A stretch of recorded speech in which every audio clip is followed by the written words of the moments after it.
Bismillahirrahmanirrahim.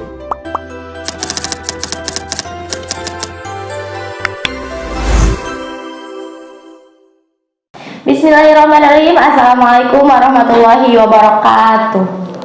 Oke teman-teman, kembali lagi bersama kami di channel Alfurqon MBS Cibiuk.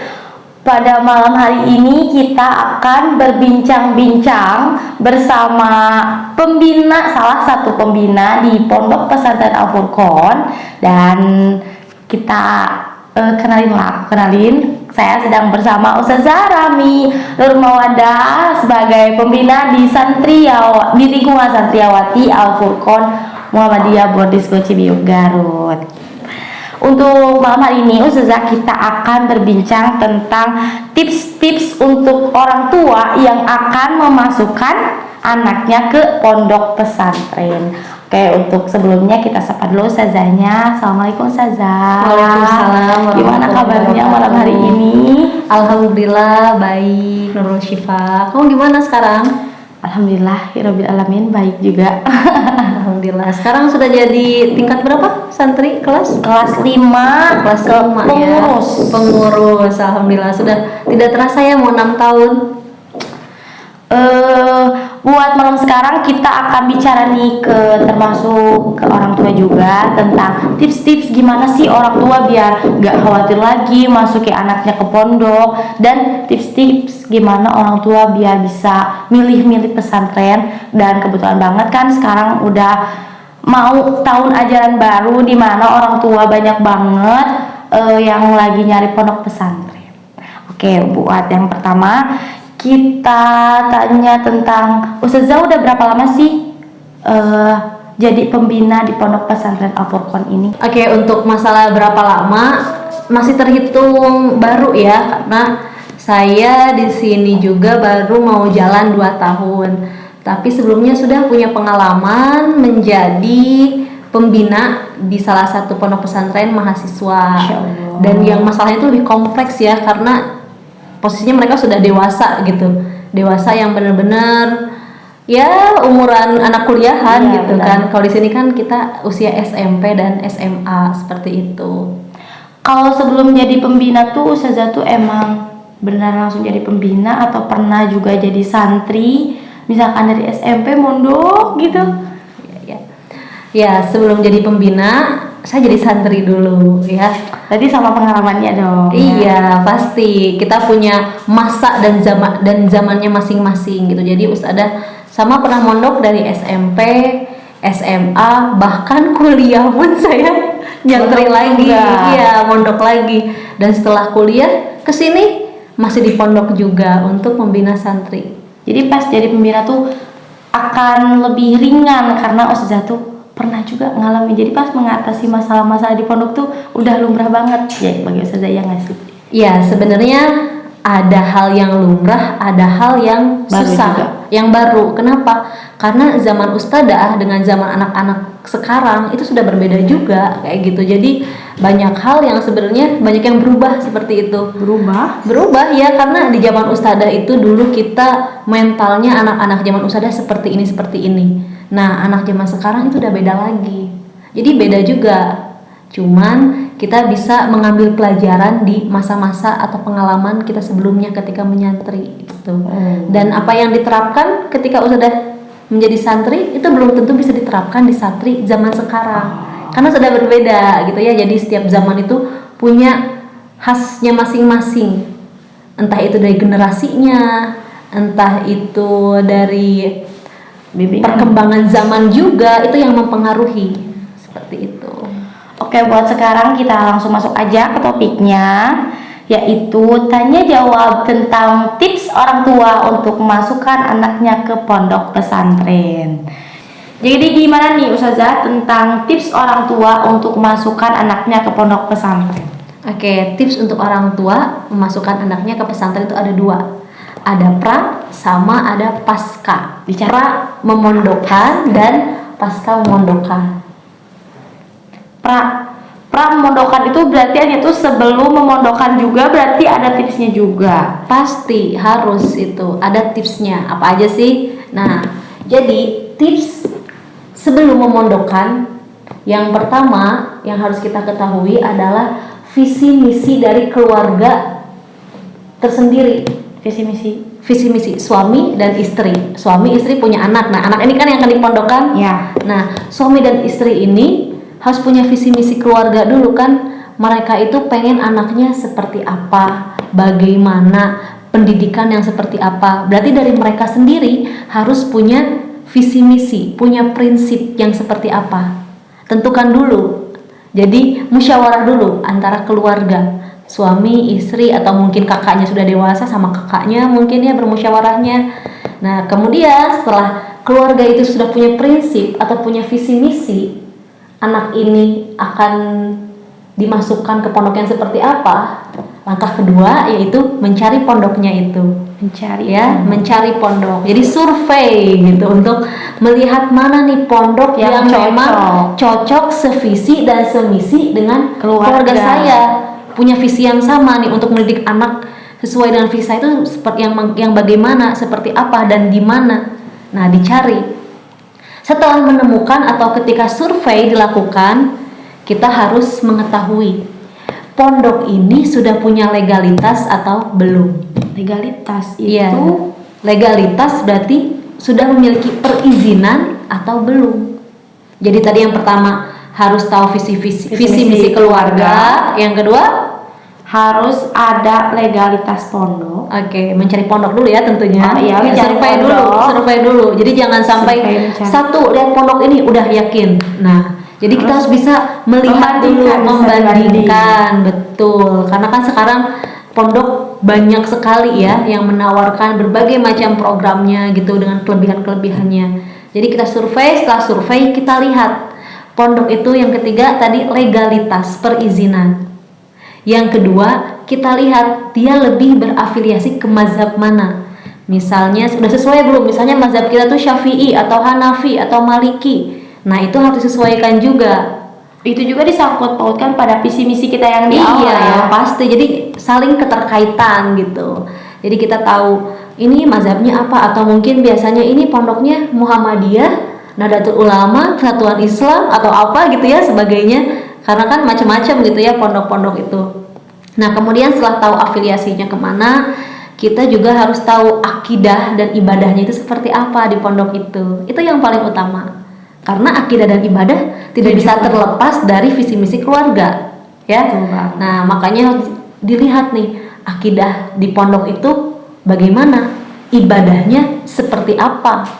Nah, kemudian tadi setelah kita mengetahui legalitas, akidah, ibadah, kita juga harus mengetahui program yang diadakan oleh pondok tersebut. Program unggulan atau gimana? Program tahunan, bulanan, mingguan, harian. Untuk apa? Agar kita tahu perkembangan anak itu kita bisa mengira-ngira gitu. Dengan berbagai program tersebut, kita akan jadi seperti apa? Ya, anak akan jadi seperti apa. Kalau misalnya ada program ini, kita sebagai orang tua sudah punya prediksi, oh kalau ada program bahasa, oh berarti nanti anak akan terbentuk, anak ini memiliki bahasa yang baik, bahasa asing, Arab, Inggris atau apa. Atau mungkin punya program yang misalnya punya tadi program unggulan, itu juga sama. Misalnya di pondok ini wisuda tahfidz contohnya. Ada tahfidz, atau mungkin di sini pondok di Al-Furqan ini kan lebih kepada kitab kuning gitu kan. Nah, jadi itu yang ditonjolkan. Nah, jadi kayak oh sevisi enggak, atau ini enggak yang diinginkan oleh orang tua itu. Nah, seperti itu ya. Itulah, jadi harus tahu program tahunannya seperti apa, bulanan, harian, mingguan, atau bahkan sampai menanyakan bagaimana kegiatan sehari-hari di pondok ini. Kayak gitu. Nah, yang terakhir ini juga perlu dipertimbangkan juga, yaitu mengenai biaya. Lumayan penting sih, bahkan penting banget. Penting banget pasti, kan disesuaikan dengan keuangan keluarga juga ya pastinya.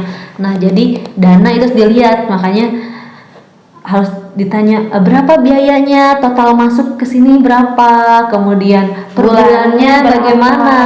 Nah, itu kan jajannya seperti apa, untuk laundry bagaimana. Nah, itu kan biasanya ada pertanyaan seperti itu. Nah, itu yang harus persiapkan orang tua. Pra ya, ini tuh masih pra masih memondokkan pra.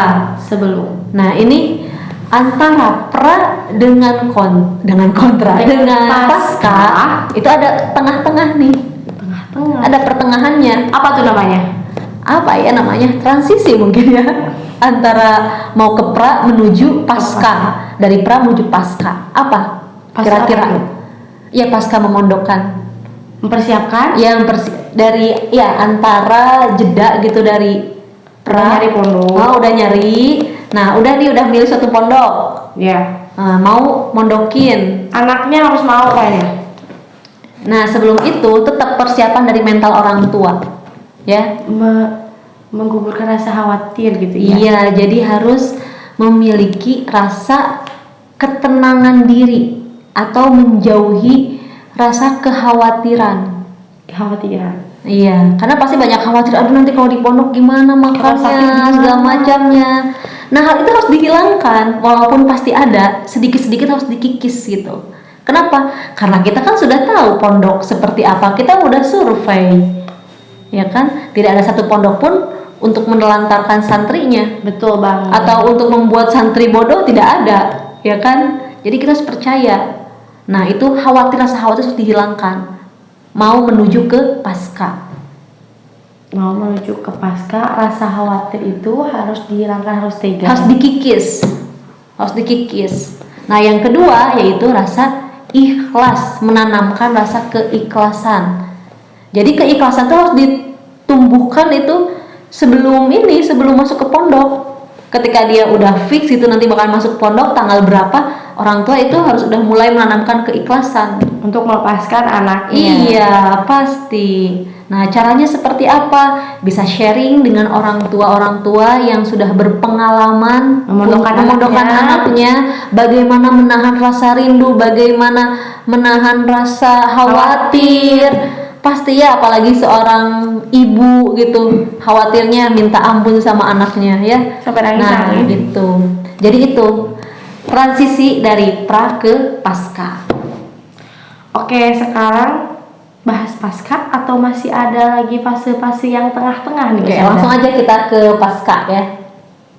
Oke, buat yang pasca gimana nih Ustazah tipsnya? Nah, untuk pasca ini berarti sudah memondokkan, atau pasca di sini berarti maksudnya sudah masuk ya anak ini ke pondok ya. Udah masuk berarti ketika si anak ini sedang mondok di pondok pesantren. Baru-baru nih berarti pasca di sini kan artinya adalah baru-baru santri baru. Karena sekarang kan orang tua IPA di sini udah kelas 5. Masih nangis-nangis gak orang tua? Lumayan sih soalnya. Oh, tetap masih 1 tahun 2 tahun. Oh iya, baru ya. Jadi biasanya yang nangis tuh bukan mama lagi, kalau sekarang tuh nenek. Oh, nenek. Jadi iya, faktor keluarga tuh bukan cuma di mama sama bapak doang. Jadi kadang nenek sama kakek juga ikut. Ya udahlah, ini sehatnya gimana, pulangin aja kangen. Pasti kayak gitu. Nenek, kakek, bahkan mungkin kakak juga ya kalau punya kakak. Nah, itu pasti dirasakan. Jadi untuk pasca ini yang pertama, jadi semuanya totalnya ada 5 nih. Ada 5. Iya. Jadi di sini juga Ustadzah mengambil ucapannya Kiai Haji Hasan Abdullah Sahal, salah satu pimpinan Gontor. Oh. Nah, apa itu? Ada 5. Apa aja tuh? Yang kita singkat dengan titip anak di pondok. Titip, ya. Salah satunya mungkin makna secara langsungnya titip anak di pondok. Tapi ini ada singkatannya, ya. Ada kepanjangannya gitu tuh, dari TITIP. Betul sekali. Apa aja? Yang pertama lah tega. Iya. Tega. Kayak tega tuh kayak ngelepas khawatir gitu, tega. Iya, harus tega gitu, meninggalkan anak, memisahkan anak dari ibu yang biasanya setiap hari makan, minum, terus ya serumah lah, seatap ya. Nah, tega melepaskan bahkan jauh dari anak. Jauh gitu. Yang bahkan liburnya juga kan biasanya berapa tahun sekali? 6 bulan sekali kan cukup lama ya itu. Belum lagi sekarang kita masa pandemi jarang banget ketemu orang tua, tidak ada kunjungan gitu kan. Ini harus ada rasa tega di sini artinya cinta. Justru karena cinta dia tega. Karena tega di sini bukan untuk keburukan sedikit Bukan untuk pun. menelantarkan anak. Bukan gitu. untuk menelantarkan, tapi justru untuk kebaikan. Saking cintanya dia tega untuk memondokkan anaknya.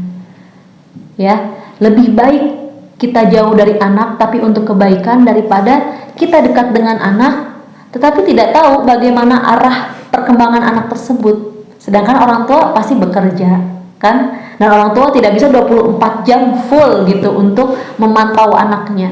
Karena insya Allah kalau misalkan anak diam di pondok itu, anak tuh diam di lingkungan yang baik dan terjaga gitu kan. Iya, jadi ibaratnya itu senakal-nakalnya santri, ya dia masih dalam hal kebaikan gitu. Tidak ada yang di luar batas. Jadi masih wajar saja. Yang dimana kalau di luar itu kenakalan itu terjadi gitu ya, kenakalan di pondok dan kenakalan di luar itu jauh berbeda, tidak bisa disamakan dengan anak santri. Jadi benar-benar harus tega gitu ya, karena kalau kita sayang itu sayang cinta hanya dengan cara memeluk anak dengan erat dan tetap dalam dekapan ibunya atau orang tuanya di rumah, itu justru hanya cinta yang zahir, cinta yang hanya terlihat saja. Sedangkan cinta yang benar-benar adalah kita tega apapun yang terjadi, Jika kita itu demi melepaskan, kebaikan. iya pasti kebaikan. Dan ingat, tega di sini kita juga berarti membiayai anak untuk pendidikannya, gitu kan? Selanjutnya yaitu I lah T Huruf I ya. Apa I ini? Apa kira-kira? ikhtiar. Belum. Ikhlas. Ikhlas. Nah, ikhlas Tadi udah ini. disinggung ya tentang ikhlas ini. Iya, jadi dari awal kita juga tadi sebelum masuk ke Paskah udah ada mulai ikhlas ya. Jadi ikhlas ini jangan sampai pas Berhenti. baru, iya jangan sampai berhenti. Ikhlas tiada hentinya. Kita benar-benar ikhlas. Kita serahkan anak sepenuhnya, sepenuh hati, sepenuhnya ke pondok pesantren. Kita kasih anak itu, kita ikhlaskan untuk belajar. Kalau hati kita ikhlas, insya Allah anak pun akan tenang di pondoknya, gitu ya, akan tenang. Karena batin orang tua dengan anak itu ada saling keterkaitan gitu. Kalau kitanya nggak ikhlas, masih khawatir, bisa-bisa anaknya rewel nanti di sana. betul, itu seperti itu. Jadi ikhlas itu benar-benar ditanamkan sebaik mungkin.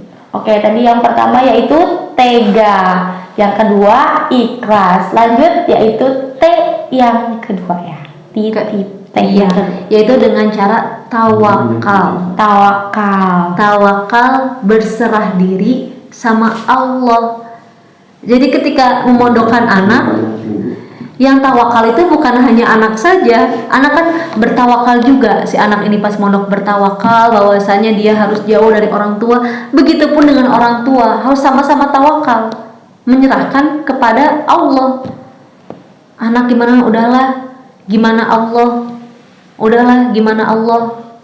Nah, jadi tawakal itu benar-benar harus meluaskan, melapangkan hati. Ya. Jadi benar-benar menyerahkan anak itu sepenuhnya ke pondok pesantren.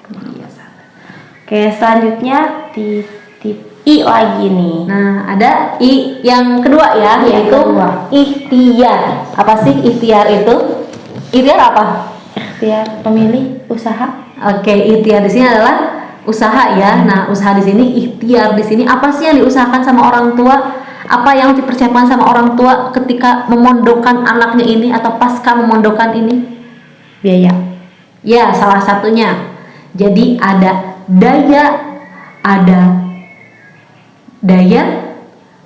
dana, doa. Daya 3D nih ya. Iya, 3D dari ikhtiar ya. 3D dari ikhtiar, daya, dana, dan doa.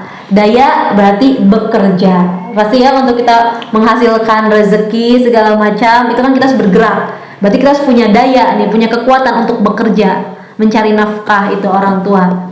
Nah, kemudian kita sudah bekerja, kita akan mendapatkan dana. Nah, ini kita mengusahakan betul, dengan daya itu kita akan mendapatkan dana.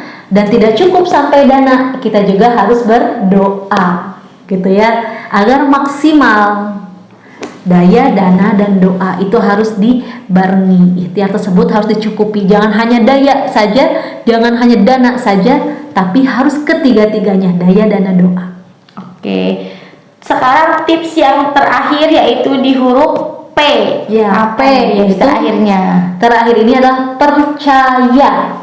Ya, percayakan semuanya ke pondok. Ingat, kita tadi di awal sudah memilih pondok yang memang sekiranya sevisi dan semisi dengan keluarga. Percayakan saja. Kalau kita tadi tuntas nih di memondokkan, sudah memilih yang terbaik, yang seperti apa regulasi pondok itu, aturan pondok. Wah, yang belum memenuhi 3 tips ini, yang titip itu, gimana sih orang tua yang khawatir itu siapa yang tahu sih? Misalkan orang tuanya tuh dari awal tuh udah insya Allah saya mau ikhlaskan anak, tapi tiba-tiba di tengah-tengah tiba-tiba anaknya sakit dan orang tuanya tuh kekhawatiran tuh jadi goyah gitu. Itu tuh dampaknya tuh ke anaknya tuh akan seperti apa, atau mungkin ke orang tuanya sendiri tuh akan seperti apa, dan ke pondoknya tuh akan seperti apa. Oke, jadi tadi ya, ini sama dengan jawabannya tadi, tuntaskan dulu si titip ini, entah itu dari pra dan pasca. Ada juga kan anak yang memang dia tuh semangat kuat, tapi orang tuanya tuh nggak kuat lihat anaknya tuh seperti lama itu gitu ya. Jadi udahlah deh, di rumah lagi aja, atau misalkan kayak gimana gitu, padahal anaknya tuh udah semangat, dan semangatnya itu dipatahkan juga oleh orang tua karena khawatirnya itu. Oke, jadi sebenarnya untuk memondokkan anak juga ada tips tersendiri lagi ini. Tips orang tua membujuk anak agar si anak ini tertarik dengan pondok pesantren atau tertarik untuk mondok kayak gitu ya. Ada itu cara-caranya, tapi orang tua juga yang harus melaksanakan. Orang tua yang ngebujuk anak gitu ya? Iya, tapi bujuknya itu nggak langsung ketika besoknya mau tes gitu, ujian pondok baru. Nah, enggak. Tapi ini harus sudah dipersiapkan oleh orang tua.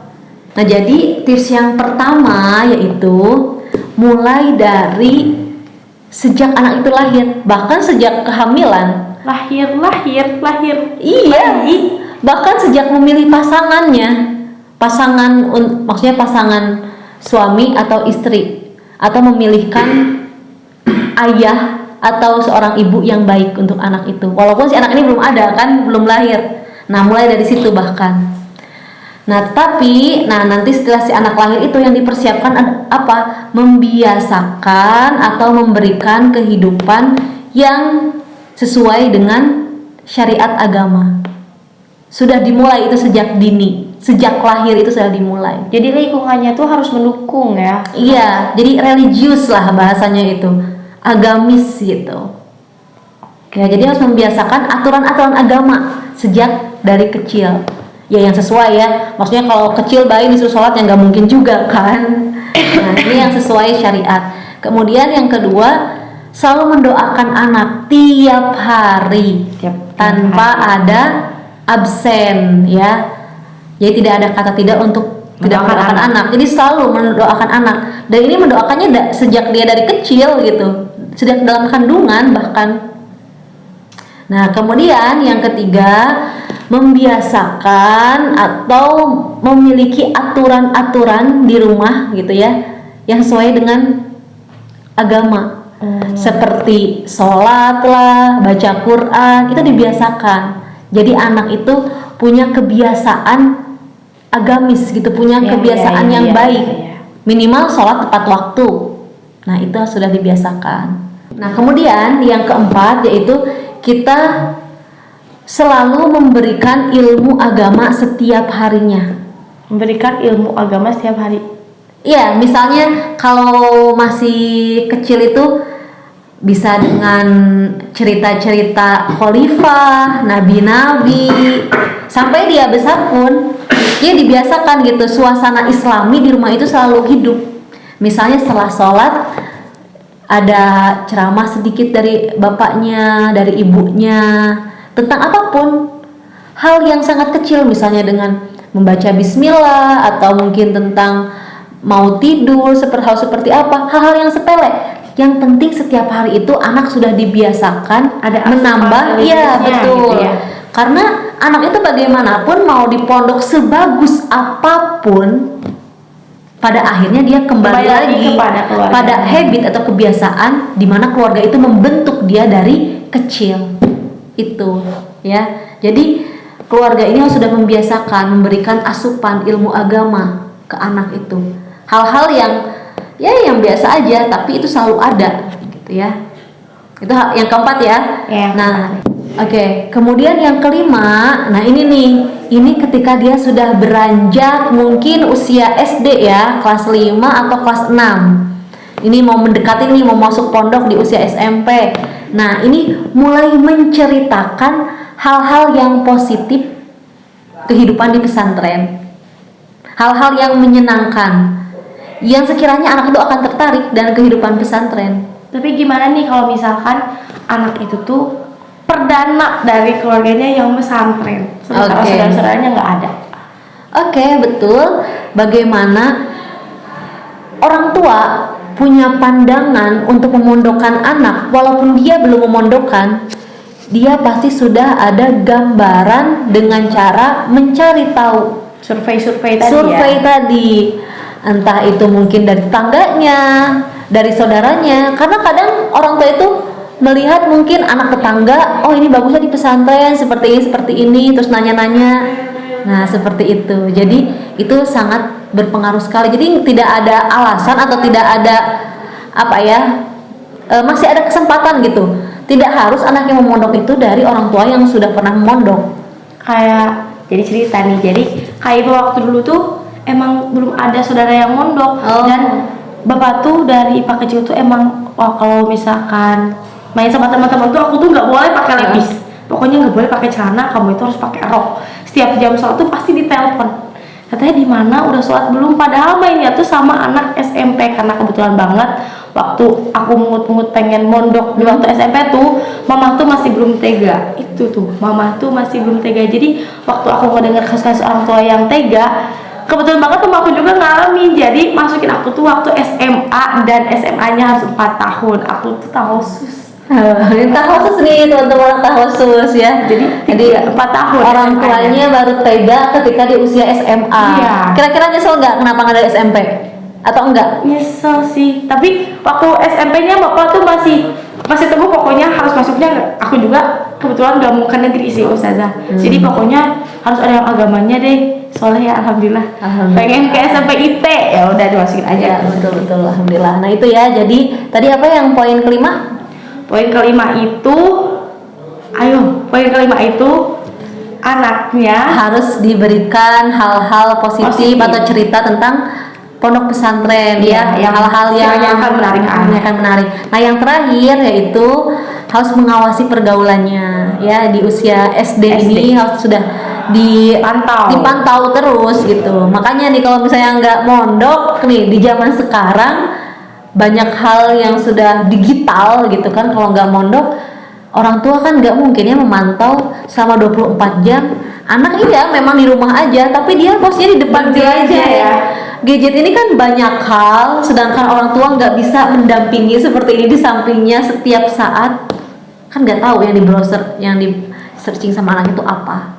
Nah, jadi sedangkan kita di pesantren di sini, santri tidak ada yang membawa HP. Kalau bawa pun ya langsung diraji, akan kita ambil tanpa dikembalikan sedikit pun, sepeser pun. Seperti itu ya. Jadi itu tips agar orang tua, agar anak tertarik terhadap pondok. agar anak tertarik untuk mondok. Setelah itu aku akan tanya nih ke ustazah, agar anak ini penting banget, agar anak betah di pondok pesantren. Agar anak betah di pondok pesantren. Apa faktor yang membuat anak tidak betah di pondok pesantren? Oke, masih nyambung ya, faktor yang tidak betah, yang bikin betah apa? Tadi tetap aja intinya pertanyaan ini masih kembali lagi ke tadi, yaitu ketika pasca memondokkan. Ya, yang titip tadi itu masih sangat nyambung. Faktor internalnya dari orang tua ya ini.